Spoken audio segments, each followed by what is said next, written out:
everyone. It's August, and I'm here in the beautiful Sexton Canyon with Richard Atmore of R.A. Atmore and Sons. How are you today? I'm fine, thank you, Mary. Good to see you again. Thanks for coming up. It's a pleasure to have you. Thank you. It's my understanding that you are a lifelong resident of Ventura County. I've lived in Ventura County since the 4th grade. My father was born in Santa Paula. My family came to Ventura County in about 1860, and our family's been here ever since. They started off in Fillmore, raising some cattle on the Sespe area, and like I said, my parents were both school teachers. I went to work on this ranch here in 1979, and I've been here ever since. Both school teachers, that's wonderful. So education must be important to them and to you as well. Absolutely. And what is it that you love about Ventura County? What do you, when you think of the place where you live in this picturesque area, what is it that you love about this county so much? The first thing I remember about agriculture in Ventura County was driving through Santa Paula and seeing the signs that said we were the citrus capital of the world. And I was so impressed with the fact that Ventura County was centered around agriculture. And I've loved it my whole life. You know, when I was young, my dad was in the military, so we lived a few other places, but Ventura County's always really been my home. Mm-hmm. And like I said, I went to school here, I grew up here, my friends are here, but most importantly, I love this community. We're next to the ocean, we've got rich agricultural valleys, so it's really a great place to live if you love the agricultural industry, and that's what we like. Mm-hmm.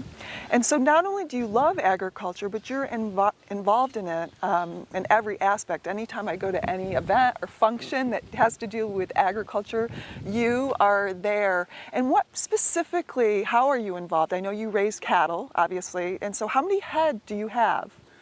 Well, it varies from year to year. We're on a ranch that's about 7,000 acres. We run a holistic management practice. It's divided into 16 pastures. We typically, on the average year, run about 350 mother cows. So we run a cow-calf business, which means we keep a steady herd of cows, we breed them with our own bulls, and the calves are the product that we sell every year. But typically our cow herd runs at 300 mother cows, 300 to 350. Wow, that's a lot. And this year we're in a drought year. So like any other industry, we have to cut back or deal with the constraints that we're dealt with. So this year we're in a severe drought. We've probably cut the herd down to about 140 head, and we may even dip down a little below that to deal with this drought because we can't afford to overgraze the pastures. And so we have to regulate the size of the herd with the amount of feed we get every year. And we're dependent upon annual rainfall to produce grasses that the cattle convert into beef. So reducing your herd, it's a lot to do with the drought, but also economic factors because you can't afford to buy the feed that's necessary to handle the amount of livestock that you have. Correct. I mean, you can't put $1,500 worth of feed into an $800 cow and make it come out economically at the end of the year. So you reduce your herd, you supplement, you let your calves get big enough that they can get on their own and you can sell those calves and do what you can to keep as much of the herd together. We're hoping to keep at least 75 to 100 head throughout the year, this year, so that when we buy back, we'll have a core part of the herd that'll be able to teach the others where to go. Now, what part of the year will you start buying back? When the rain starts coming again? Or? Absolutely. Okay. We're not going to predict if it's going to rain next year. We're going to wait till it rains, and we're going to see what that annual grass is doing, and then we're going to buy back cattle accordingly. So around December, January, February, you'll start? We'll be looking at things in January and February. Okay. Well, let's keep our fingers crossed that you get the rain that you're looking for. I believe last year they said on an annual basis we get about 19 inches on average, and this year we got about 8. Is that correct? Actually, this year we were closer to 6, okay. right here in this part of the county. And it's not just the amount of rainfall you get, it's sequence and timing of that rain. We had some early rains and a dry up period, so the grass that germinated died. And then we had another set of rain and other sets of grass tried to germinate. The same cycle happened again. And we were looking for late follow-up rains that we really never got. Okay. So we probably had about 15% of our normal feed this year. Okay. We might have got 40% of our normal hydrology, but we ended up with like 15% of our normal feed because of the timing and sequence of the low rainfall. That is a huge difference. So again, I hope that we get the rain that you need to keep your livestock healthy and going and sustainable. And this is very interesting for me because I grew up on a dairy farm in upstate New York, and the differences between raising cows and having a cow-calf operation here and there are two totally different animals, no pun intended. So, absolutely. So, you know, in this particular habitat right here, these hills have two directions. You look around, everything's steep, the directions are up and down. It's pretty dominated by coastal sage scrub. The cattle really don't eat the woody species, so we manage those woody species so we can have both habitat diversity and that's rangeland management. And so by managing the brush, we create more room for grasses. And right now, with our current carrying capacity, it's about 30 acres per animal unit. So every 1,000 pounds of beef that you have out in the hills, it takes about 25 to 30 acres to support them through the year. So 25 to 1 Yeah. acres to cow. Yes, 25 acres to one animal unit, basically one cow. One cow. You know, and that's in the normal year. So this year with the drought year, it's going to be a lot higher. It's going to be like 75 or 80 acres for each animal unit, if not more. What an interesting statistic or ratio. I never knew that, so thank you. So it's really important that you manage the herd accordingly because not only the cattle, but we all live off this land. And it's the most important thing is providing the stewardship. And you have to take care of the habitat because as rangeland stewards, we're responsible for the wildlife carrying capacity of the land, for protection of the watershed. Erosion doesn't help the community down below and it doesn't help us up here.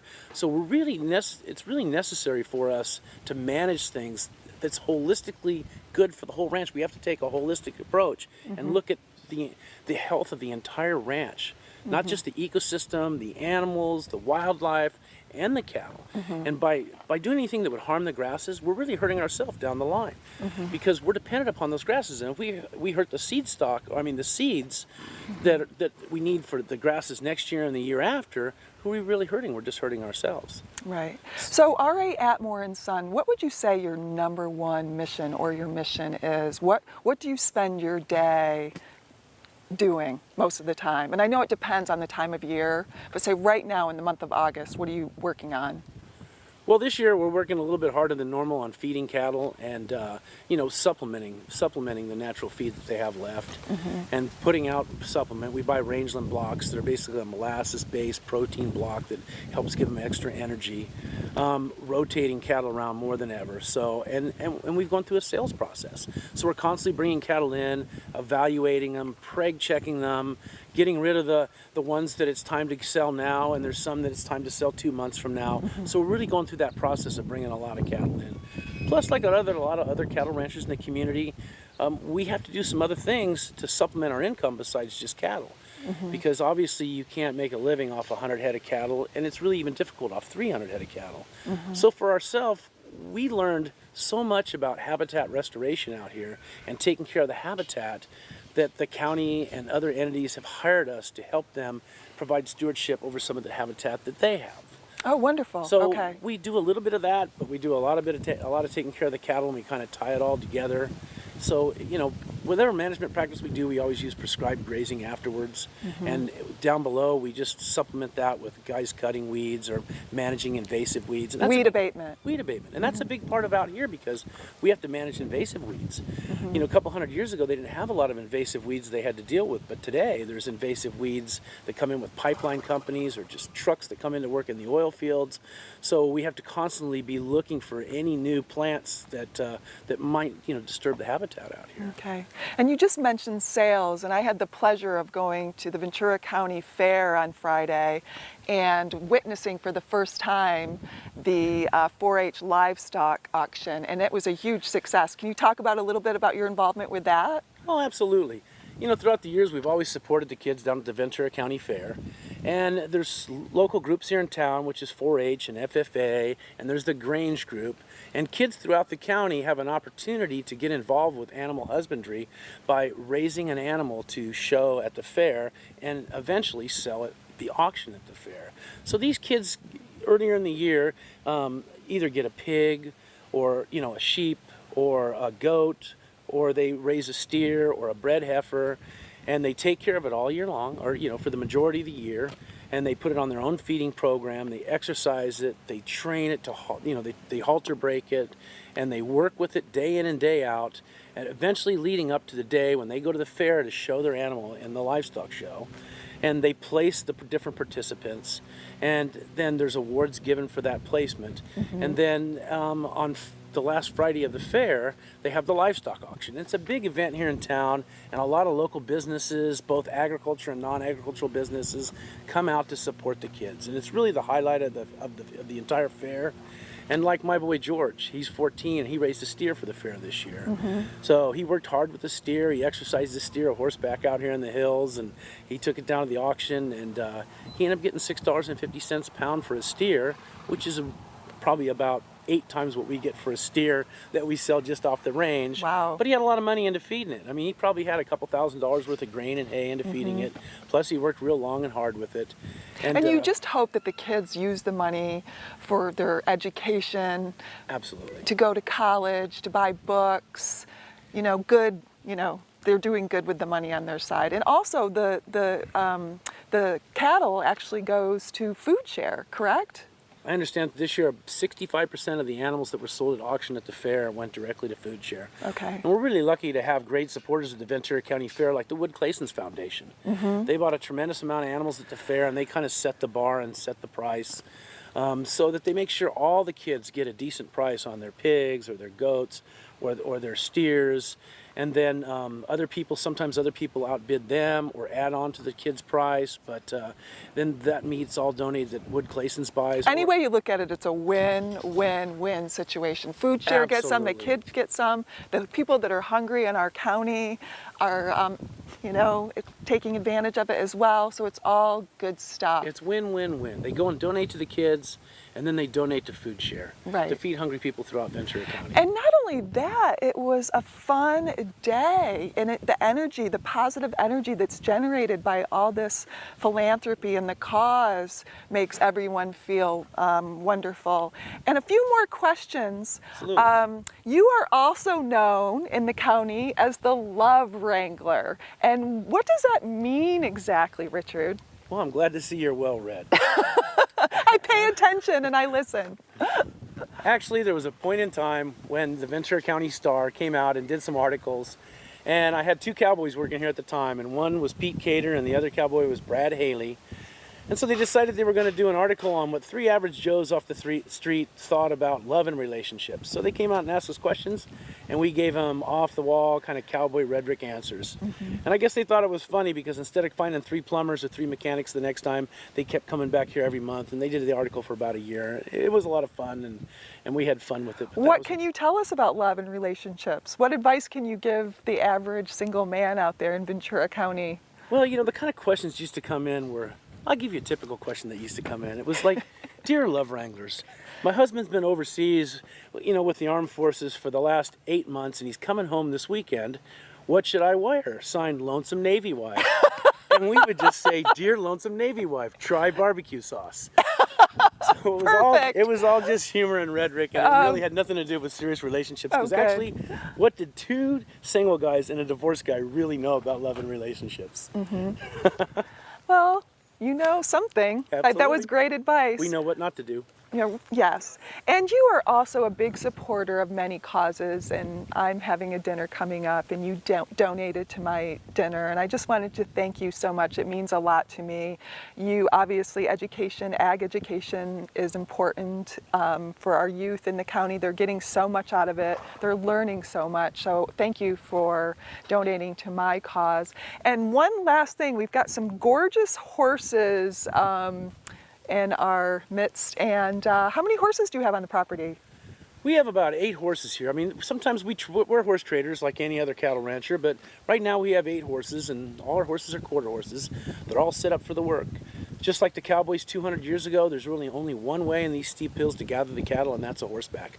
So the horses here on the ranch are one of the most important tools that we have to do our work to process the cattle. So we have to use them to bring the cattle in, to separate the cattle, to hold the calves still while we vaccinate them or do different animal husbandry practices. Without the horses, we could not do our job here. So they're one of the most important tools we have. You have to have good horses because any horse that'll hurt itself will darn sure hurt you. So we really take pride in our horses. And it's an important part of what And we you do. also use them for a little bit of recreation as well. I believe you went on the Ranchero ride in May. Is that correct? Oh, absolutely. I've been lucky enough to be indoctrinated into Rancheros Vistadores, which is a group that gets together every year up in the San Ynez Valley. It's been that ride's been sponsored since 1930, and there's about 1,000 guys that go up to that ranch, and they're ranchers and different people from the community throughout California. And diplomats and other states. dignitaries? Absolutely. So, yeah, it's really an honor to be involved with that group, and that group does a lot of good things to help people. And you raised money for cancer, correct? How much money was raised? Yeah, this year I think they raised about $250,000 for breast cancer, and that's a huge deal. And actually, every year we go up and have one camp in San Ynez, and we have a big ride on Sunday, but Saturday afternoon we all ride to the mission and have a ceremony. And this year there was about 650 cowboys that rode through town. Wow, what a sight. And Wrangler sponsored every one of them with a pink Wrangler shirt. So you see 650 guys on horseback with pink Wrangler shirts on, you know they're not afraid to wear pink. I think I'm going to go to the parade next year. I don't want to miss that. And thank you again. And if anybody wants to learn more about your weed abatement program or your natural resource programs, how would they find you? Where would they go? You know, they could just visit our website at just raatmore.com. Okay, perfect. And So- thank you so much for taking the time out today to speak with me. You bet. We always like trying to educate kids on what we do because it's absolutely apparent that everybody know that beef doesn't come from Vons. Beef comes from producers like us. The average herd in California is 50 head. Whether you got 50 or 500, you're a beef producer, and we want to let you know what we do and how we take care of our habitat and environment. It's wonderful. Thank you. We all like a good steak, don't we? Thank you, and see you again next month in September.